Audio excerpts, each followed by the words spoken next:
What's up everybody, welcome back to another video here on Pure Panorama. This is going to be just a short, quick little tutorial of me drilling and tapping my exhaust manifold for my EGT gauge. Now if you want to see my full gauge install video, then go ahead and check out the last video that I posted just before this one.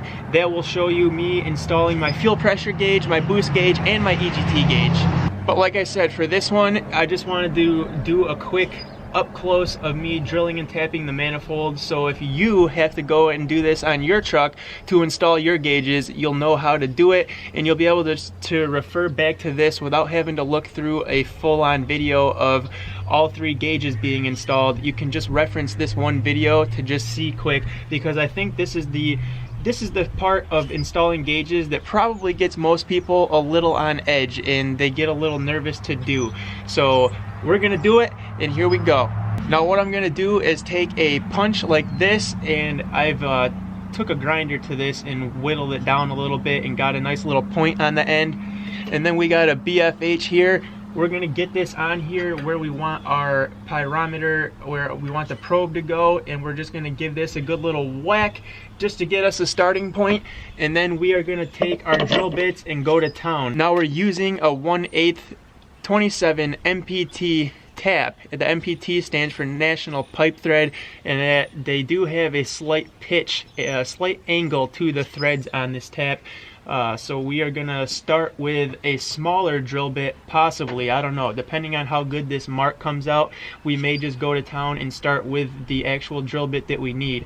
So if you can, you want to go ahead and get a 21/64 drill bit if no hardware store around you sells drill bits that are letter Q or R.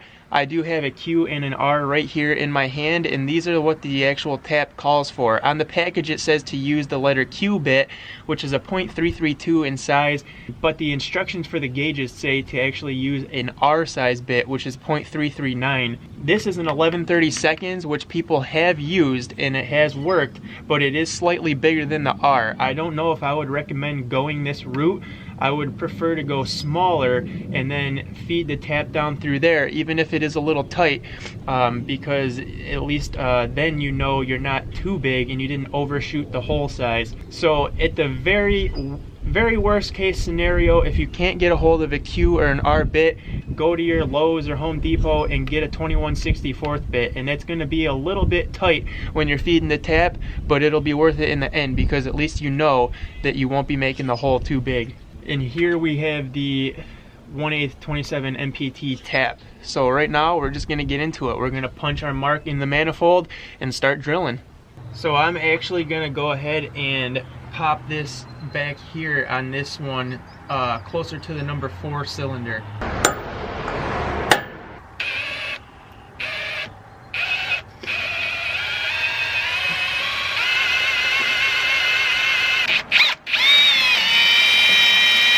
So I don't actually have a handle for the tap to turn it, like a tap wrench, so I'm using a ratchet with a 3/8 12-point socket on here, and it fits in there perfect, grabs it, and you will be able to turn this sucker right down through here.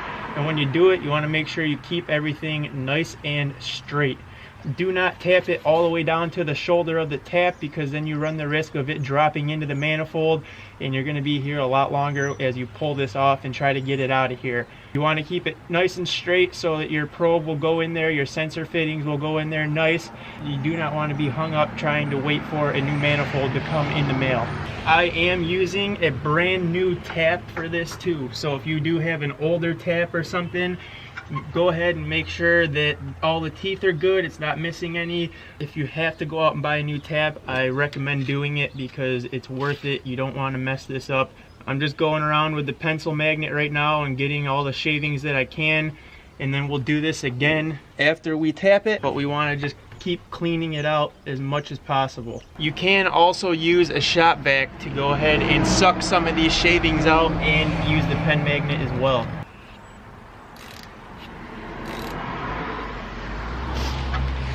So when the tap starts to tighten up a little bit and feels like it's getting snug, go ahead and reverse it, back it out a little bit, and then run it back down in. And that's called chasing your threads. It'll help you to clean it out and get the gunk out of there that you are cutting off from the inside with the tap.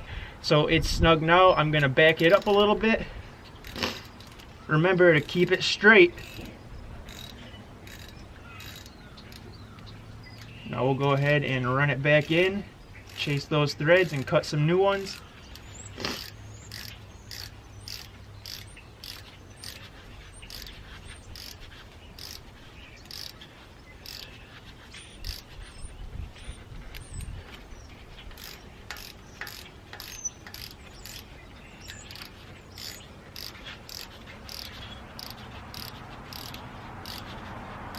Now I ran it down in there, so there was probably 5 to 6 threads left before it bottomed out in the exhaust manifold.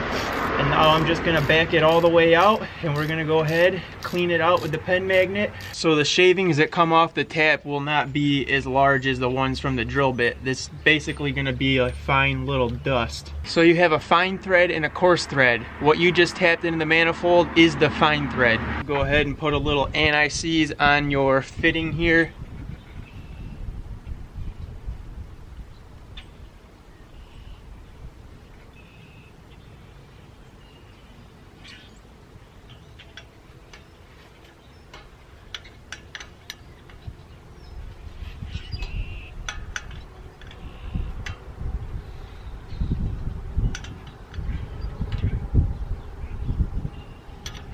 All right, that seems to be down in there nice and snug. You don't want to go too tight with it because you could cause yourself some problems, but we will check this one last time. It feels like it is good though.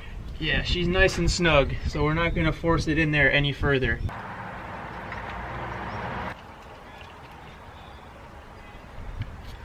So there you have it. Our exhaust manifold is drilled and tapped. We got our probe in there for the EGT gauge. I used a 9/16 and a 14mm wrench on these to tighten it in. 14mm to put the actual fitting into the manifold. 9/16 to tighten the probe down into the fitting in the manifold. We have it positioned towards the back of the truck so it won't move and jiggle, so we can run this up along the firewall now. We can tuck all of our lines, hook up our power, and give these things a test.